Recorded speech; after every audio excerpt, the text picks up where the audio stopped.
नमस्कार, सुबह की 11 बजे के धुआंधार खबरों के इस बुलेटिन में आपका स्वागत है। आपके साथ मैं हूं मीनाक्षी जोशी और बुलेटिन की शुरुआत दिल्ली की खबर के साथ, जहां जरा सी बात पर या तो मर्डर हो जाता है, गाड़ी टच होने पर फायर हो जाता है। पहली तस्वीर पूर्वी दिल्ली के गीता कॉलोनी की है, जहां यश नाम के युवक की स्कूटी टच हो जाने की वजह से हत्या कर दी गई।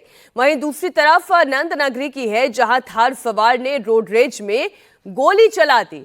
ये दोनों तस्वीरें आप देखिए, रिक्शा और कार की टक्कर हो जाने पर से ही किसी का गुस्सा इतना फूट पड़ा कि उसने फायर कर दी। सड़क पर निकलना मुश्किल कर दिया है। सबसे पहले आपको बताते हैं दिल्ली के गीता कॉलोनी की ये पूरी घटना, जहां यश की मर्डर के मामले में पुलिस का एक्शन देखने को मिला है। पुलिस ने हत्या के तीनों आरोपी को गिरफ्तार किया है। यश की हत्या में लकी और अमान समेत एक नाबालिग भी गिरफ्तार किया गया है। बदमाशों ने यश की पीठ पर चाकू से ताबड़तोड़ वार कर उसकी हत्या कर दी। पूरा मामला कल रात का है, जब यश अपने भाई के साथ स्कूटी से किसी काम के लिए जा रहा था और तभी उसकी स्कूटी एक गाड़ी को टच कर गई, जिसकी वजह से यश के साथ दूसरे लोग बहसबाजी करने लगे। विवाद जब बढ़ा तो उनमें से एक शख्स गन निकाल लेता है। जब गन छीनने की कोशिश हुई तो चाकू से यश की पीठ पर ताबड़तोड़ वार कर दिए गए। अब यश का मर्डर रोड रेज की वजह से हुआ है या फिर इसके पीछे एंगल कोई और है, ये एक सवाल है। यश के साथ स्कूटी पर उसका भाई भी था, लेकिन हमलावरों ने केवल यश को टारगेट किया। पुलिस जहां इस पूरे मामले को रोड रेज की घटना बता रही है, तो परिवार वाले इसे प्रेम प्रसंग का मामला बता रही है। यश की मां इस मामले की सीबीआई जांच की मांग कर रही है। यश की मां का कहना है कि उसकी मुस्लिम लड़की के साथ दोस्ती थी, इसी वजह से उसे जान से मारने की धमकी दे रहे थे। यश की मां ने अपने बेटे के लिए इंसाफ की मांग की है। मैम, सबसे पहले तो इस घटना के बाद पुलिस का ये कहना है कि 3 आरोपियों को गिरफ्तार कर लिया गया है। आप लोग पुलिस की कार्रवाई से, अभी तक की कार्रवाई से संतुष्ट हैं क्या? सर, मैं उनकी कार्रवाई से अभी बिल्कुल संतुष्ट नहीं हूँ, बिकॉज पुलिस के जो बयान हैं वो कल शाम तक कुछ और थे। अभी एसएचओ साहब मुझसे मिलने आए हैं, अभी सर सुनील गोयल सर भी मुझसे मिलने आए हैं, पर एसएचओ साहब मुझसे ये बोल कर गए हैं कि इसकी जांच हम आगे तक कराएंगे। तो मैं ये चाहती हूँ कि सीबीआई जांच हो, लड़की के परिवार को बुलाया जाए, सारी चीजों का खुलासा किया जाए, जिससे पता चले कि एक निर्दोष बच्चे को क्यों मारा गया है। पुलिस का ये कहना है अभी तक कि सिर्फ ये रोड रेज का मामला, क्या आप लोगों को लगता है सिर्फ रोड रेज की वजह से ये हुआ या कोई और मामला आप लोगों को इसमें नजर आ रहा है? सर, इस बात के लिए आप सभी लोग इतने समझदार हो, पढ़े लिखे लोग हो, आप कैसे इस चीज को कह सकते हो कि कोई अगर स्कूटी आपस में टकराती है तो एक बच्चे को मौत के घाट उतार दिया जाए? ये कितनी बेहुदा बात है। खुद सोच सकते हो आप सब लोग ये बात। ये तो प्लानिंग के तहत ही मारा गया ना बच्चा। वो स्कूटी टकराने से कौन किसको मार देता है? प्लानिंग किस लिए? क्या पहले से ही कोई रंजिश थी क्या, कुछ इस तरह का? 100% रंजिश थी ये, इसीलिए मैं चाहती हूँ कि सीबीआई जांच की जानी चाहिए, लड़की के परिवार वालों को बुलाया जाए, क्योंकि लड़की के चक्कर में ही मारा गया लड़का। यश की हत्या के बाद पूरे इलाके में तनाव है। दिल्ली पुलिस के साथ गीता कॉलोनी की में इस वक्त आरएएफ की भी तैनाती है, ताकि किसी तरह की कोई समस्या पैदा ना हो।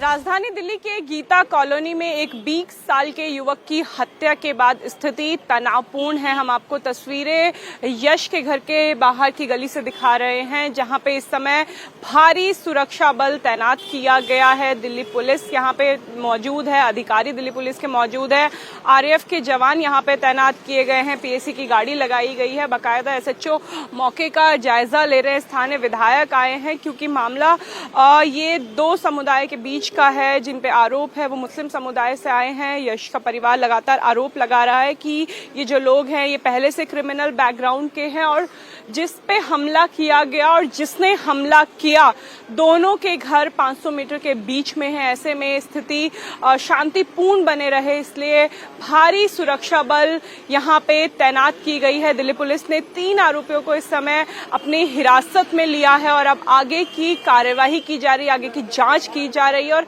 सभी जो बैकग्राउंड है इन क्रिमिनल्स का, क्या इस हत्या के पीछे का मोटिव है, वो खंगाला जा रहा है। इस मामले पर सियासत भी शुरू हो गई है। स्थानीय विधायक यश के परिवार से मिलने के लिए पहुंचे। उन्होंने कहा कि परिवार को इंसाफ जरूर मिलेगा और हत्या की हर एंगल से जांच की जाएगी। क्या फैमिली को आप लोग आश्वासन दे रहे हैं, इसमें किस तरह की कार्रवाई होगी? फैमिली ये कह रही है कि सीबीआई की जांच होनी चाहिए। देखिए, जो फैमिली हमारी राखी जी, हमारे अश्विन जी, जिनके बच्चे की डेथ हुई है, मैं उनको इस दुख की घड़ी में चाहता हूं कि इनके दुख को कुछ कम कर सकूं, सांत्वना दे सकूं। और मुझे लगता है इनकी सांत्वना तभी मिलेगी जबकि अपराधियों को उनके अपराध की सजा मिलेगी। रोड रेज नहीं है, ये गलत बात है। जो भी वो कह रहा है गलत कह रहा है। और कोई अगर कोई भी ये कह रहा है, चाहे वो पुलिस वाला हो, तो मुझे लगता है उसको हमको सही रास्ते पे लाने वाले हम लोगों को आता है। हर एंगल से जांच होगी, पहली बात। और जरूरत हुई तो जैसे इनकी है डिमांड, ये जरूर रिक्वेस्ट करेंगी तो सीबीआई जांच की भी मैं जरूर मुख्यमंत्री जी के सामने इनकी बात रखूंगा। तीसरी बात, अभी ये जो 3 लोग पकड़े गए हैं, ये आपने भी सुना होगा, सब लोगों ने सुना होगा, एक एक लड़का यहाँ 3, 4, 4, 5 मर्डर कर चुका है। वो अगर बालिग है या नाबालिग, ये विषय ही नहीं है। वो जीवन भर जेल से बाहर नहीं आना चाहिए। आप लोगों को लगता है इसमें बांग्लादेशी भी एंगल है? अभी पीछे भी बोला कि यहाँ पर अभी हमने 3 दिन पहले भी अपनी डिस्ट्रिक्ट डेवलपमेंट कमेटी में डीएम साहब को, डीसीपी और सबको बोला कि जितने यहाँ ये रह रहे हैं इधर पीछे नाले के वहाँ इलीगल इमिग्रेंट जरूर हैं, अवश्य हैं, और उनका सबका इलेक्शन कार्ड, आधार कार्ड सारा चेक किया जाए। और वही लोग यहाँ पर ड्रग का मैनेज कर रहे हैं, इसमें ड्रग का एंगल भी है। वही लोग अपराध कर रहे हैं, वही लोग मर्डर करा रहे हैं। इस वक्त मेरे सहयोगी भास्कर मिश्रा गीता कॉलोनी से जुड़े हुए हैं। भास्कर, गीता कॉलोनी में आपराधिक घटनाओं का हो जाना कोई नई बात नहीं है, अक्सर ऐसी घटनाएं सामने आई हैं, लेकिन इस मामले में बस पेच ये है कि समझ नहीं आ पा रहा है मामला रोड रेज का है, प्रेम प्रसंग का है, पुरानी रंजिश का है, खबर क्या है?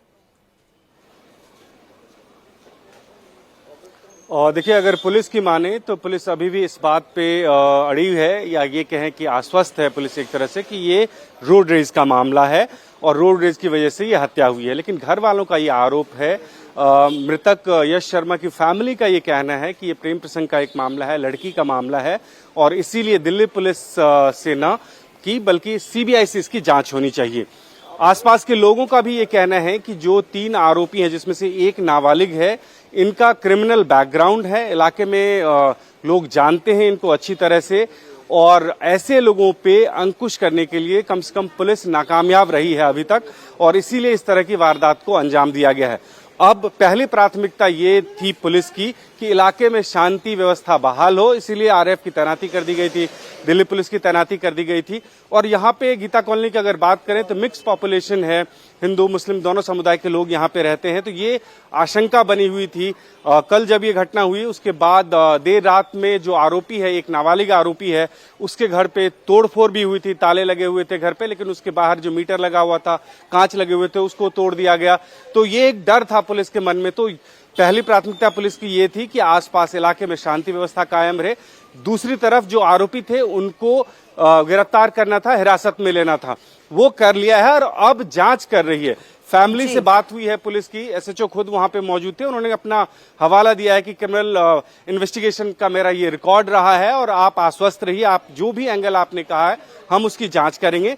लेकिन आधिकारिक रूप से पुलिस अभी तक ये मान रही है ये रोड रेज का मामला है। अब परिवार जो ये मांग कर रहे हैं कि सीबीआई जांच होनी चाहिए इस पूरे प्रकरण की, तब इस पर स्थानीय विधायक का क्या कहना है या पुलिस का इस पर क्या कहना है?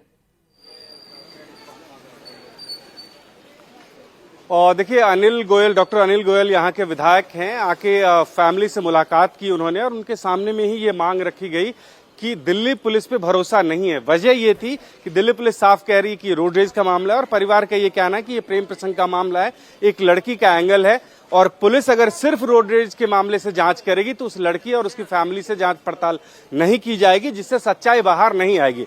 लिहाजा इसको सीबीआई को सौंप देना चाहिए इस केस को।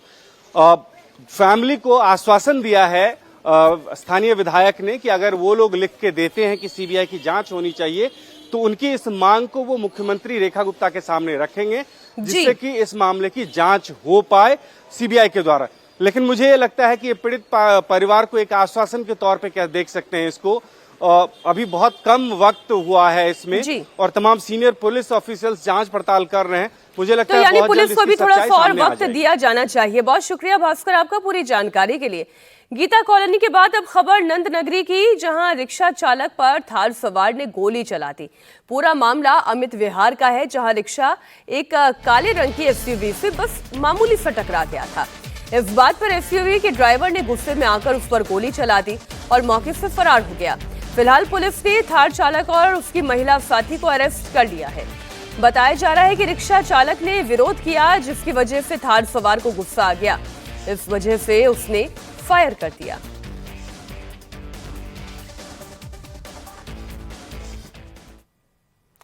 कानून की धज्जियां दिल्ली से लेकर पंजाब तक उड़ रही हैं।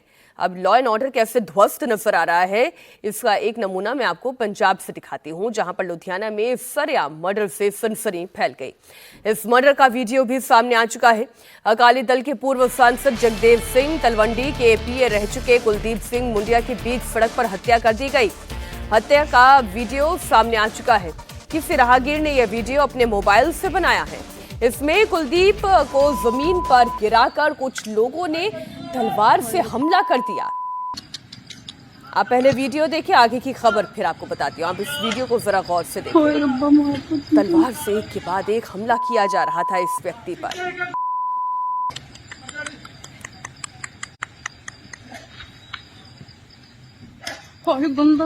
पंजाब के लुधियाना के धांधरा रोड के नजदीक ही ये मिसिंग लिंक 2 हाईवे है, जहां पर ये मर्डर हुआ। और जो शख्स वीडियो बना रहा था वो आम राहगीर है और वो अपने आप को छुपाकर, अपने मोबाइल को छुपाकर किसी तरह ये वीडियो बना रहा है। चलिए, सबूत तो सामने आया। कुलदीप रात के वक्त अपने फार्म हाउस से अपनी कार से निकले और उसका पीछा कर रही स्विफ्ट कार सवार बदमाशों ने हाईवे पर उसे घेर लिया। बदमाशों ने उसे कार से बाहर निकालकर पहले तो जमकर पीटा। बुजुर्ग कुलदीप मदद की गुहार भी लगाता रहा, चीख रहा था, चिल्ला रहा था, लेकिन किसी ने उसकी मदद नहीं की। हमलावर बुजुर्ग कुलदीप पर तलवार से तब तक वार करते रहे जब तक कि इन्होंने दम नहीं तोड़ दिया। हत्या के वीडियो में करीब 3 से 4 लोग हमला करते हुए दिखाई भी दे रहे हैं। वीडियो में एक राउंड फायरिंग की भी आवाज सुनाई दे रही है। अब जमीनी विवाद हो सकता है, कारण ये भी हो सकता है इस हत्या का कारण पॉलिटिकल भी हो सकता है।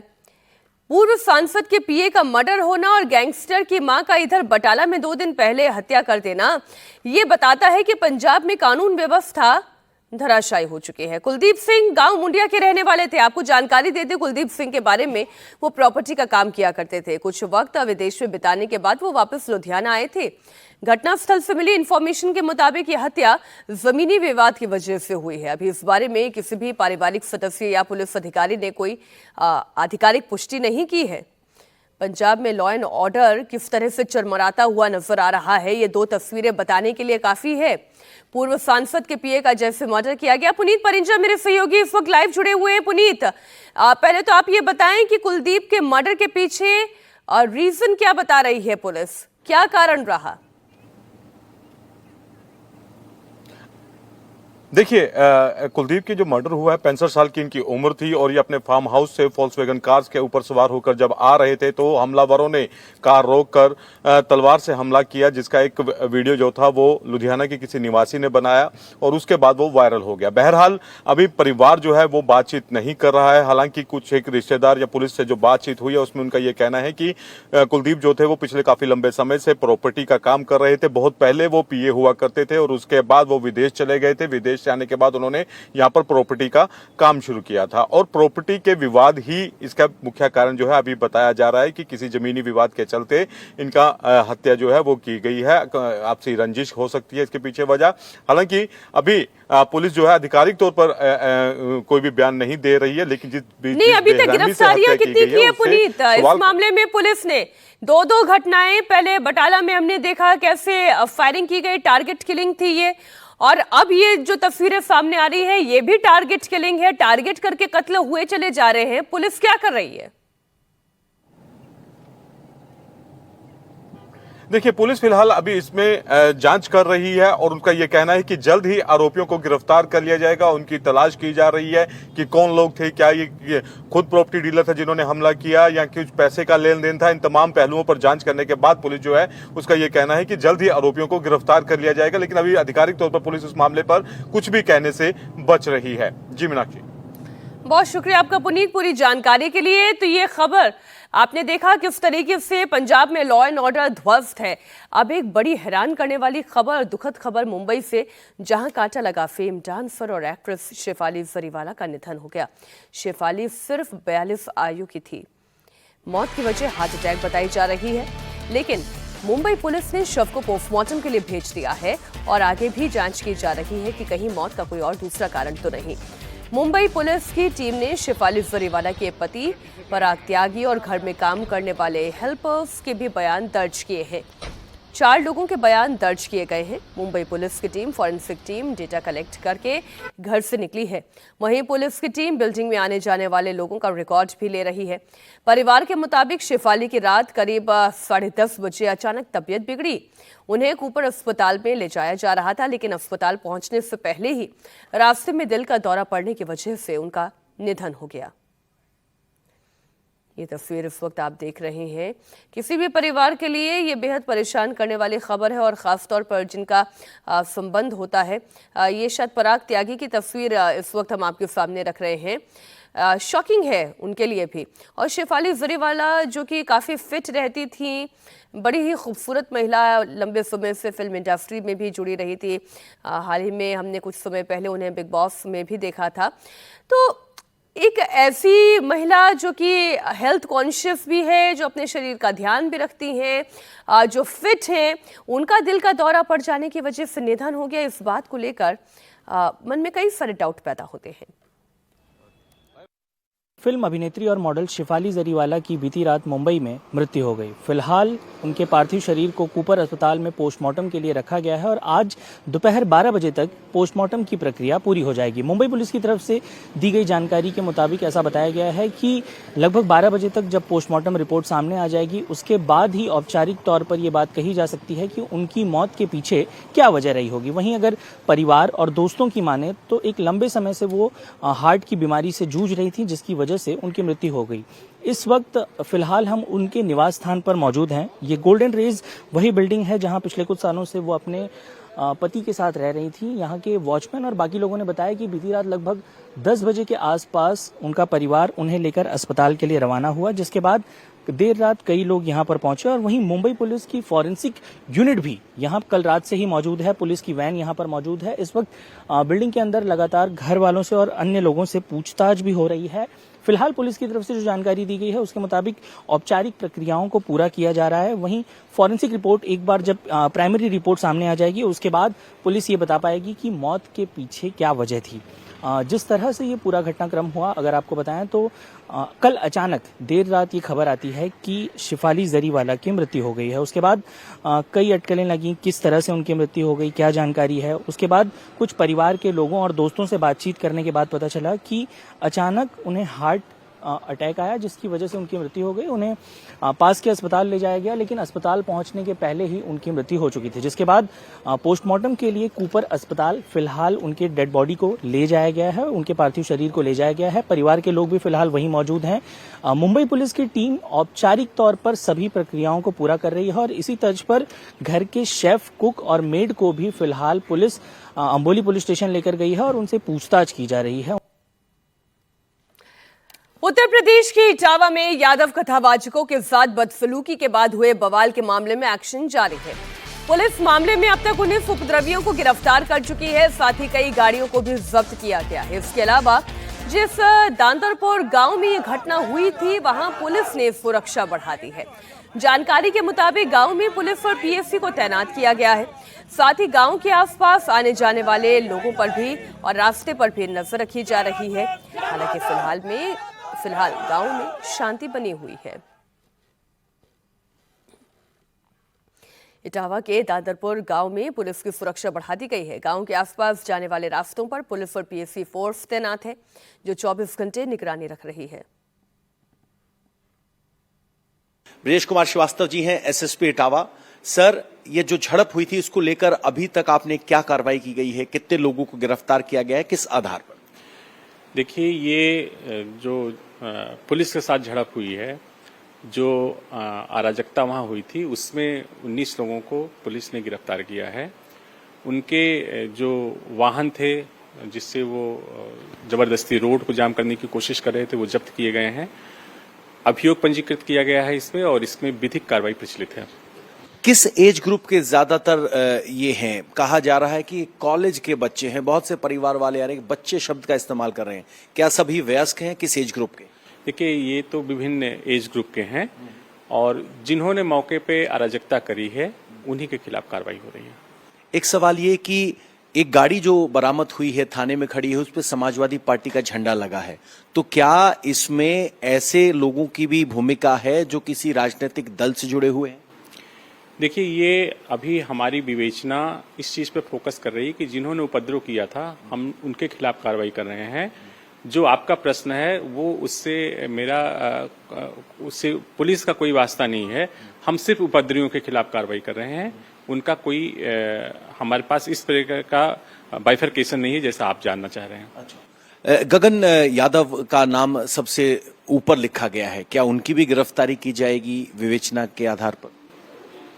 देखिए, ये चूंकि उनके आह्वान पे ये चीजें हुई थी, इसलिए जो भी पोस्ट उन्होंने की है, जो भी उनके ढेर सारे कमेंट्स आए हुए हैं और वीडियोज आए हुए हैं, उनको हमारी सोशल मीडिया की टीम एकत्रित कर रही है। और जब हमें उसके खिलाफ साक्ष्य मिलेगा, हम निश्चित रूप से उनको नोटिस देंगे और उनके खिलाफ कार्रवाई करेंगे। और अब बात करते हैं बेकाबू बाढ़ के तांडव की। देश के 31 राज्यों में आज बारिश का अलर्ट है। यूपी, बिहार समेत 27 राज्यों में बारिश का येलो अलर्ट है। केरल, महाराष्ट्र, उत्तराखंड, गुजरात में भारी बारिश की चेतावनी है। उत्तराखंड में लैंडस्लाइड ने रफ्तार पर ब्रेक लगा दिया है। चार धाम यात्रा कई रूट पर बाधित हुई है। चमोली, रुद्रप्रयाग में चट्टानों के टूटकर गिरने की वजह से रास्ते बंद हो गए हैं। केदारनाथ और बद्रीनाथ जाने वाली सड़कों पर मलबे का ढेर जमा है। केरल, महाराष्ट्र में भी कई इलाके इस वक्त सैलाब की चपेट में हैं। कुल मिलाकर नॉर्थ से लेकर साउथ तक बारिश बाढ़ का विकराल तांडव जारी है। नॉर्थ ईस्ट में लैंडस्लाइड के चलते रेल कनेक्टिविटी बाधित हुई है। राजस्थान के 29 जिलों में भारी बारिश का अलर्ट है। जोधपुर, जैसलमेर, अलवर, सीकर, जयपुर में सड़कों पर समंदर जैसी लहरें उठ रही हैं। मध्य प्रदेश, उत्तर प्रदेश में भी सैलाबी तबाही की तस्वीरें सामने आ रही हैं। सैलाबी संकट की एक रिपोर्ट आपको दिखाएंगे, लेकिन सबसे पहले बात हिमाचल प्रदेश की करेंगे। कुल्लू के सेंज घाटी में बादल फटने की वजह से तबाही के हालात हैं। स्थिति कंट्रोल से बाहर होती जा रही है। सेंज घाटी के निचले इलाकों में सैलाब का अटैक जारी है। पानी के तेज प्रहार में बहे लोगों की तलाश में एनडीआरएफ की टीम रेस्क्यू चला रही है। और अचानक पहाड़ों पर आए फ्लैश फ्लड की वजह से जितने लोग बह गए हैं उन्हें भी ढूंढने की कोशिश कर रही है। एनडीआरएफ की टीम एक्टिव मोड में है। लहरों के बीच उफनती नदी को पार करने के साथ ही इस रेस्क्यू अभियान को तेज किया जा रहा है, लेकिन मौसम कोई बहुत ज्यादा साथ दे नहीं रहा। उत्तराखंड में भारी बारिश से हालात विकट बने हुए हैं। रुद्रप्रयाग में तेज बारिश के चलते पहाड़ों से बड़े बड़ी चट्टानें टूटकर नीचे गिर रही हैं। सोनप्रयाग बाजार में लैंडस्लाइड से तबाही मची है। भारी भरकम पत्थर गिर रहे हैं, जिसके चलते रास्ता बंद कर दिया गया है। प्रशासन की टीम लगातार रेस्क्यू अभियान चला रही है। सामने हनुमान बैरियर, उसके निकट पत्थर पड़े हुए, बड़े बड़े पत्थर है।